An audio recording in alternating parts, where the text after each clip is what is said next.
আসসালামু আলাইকুম রহমতুল্লাহ। আমরা আসছি এখন চা বাগানের পাশে একটা নাচিয়ে চা বাগানে। এখানে একটা পেঁপে ক্ষেত, রেড লেডি, প্রায় 17 কানির মতো।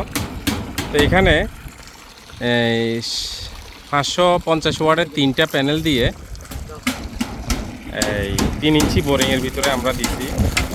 এখন এক গোড়া পাম্প সোলারে, মানে রৌদ্র সকাল থেকে বিকাল পর্যন্ত চলবে, এই নন স্টপ। আকাশে যদি একটু আলো থাকে তারপরে পানি পাম্প বন্ধ হবে না একদম। আপনার কাছে কেমন লাগতেছে? হ্যাঁ, ভালো লাগতেছে। হ্যাঁ, পানি দেখে আপনি খুশি? পানি তো অনেক ভরপুর পানি উঠতেছে না?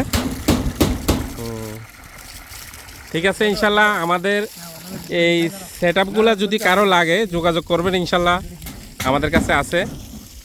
আমাদের ঠিকানা হলো হিয়াকু বাজার, পুরাতন কৃষি ব্যাংকের নিচতলায়। আবার আরেকটা জিনিস হলো, আমাদের এখানে আগে ছিল জেনারেটর ছিল, তো জেনারেটরের ফার্ম, এসি ফার্ম বন্ধ করে দিচ্ছি। এসি পাম্প খুলে এখন আমরা সোলারে পাম্প বসাই দিচ্ছি। এখানে সোলারে এখন সেচ দিচ্ছে।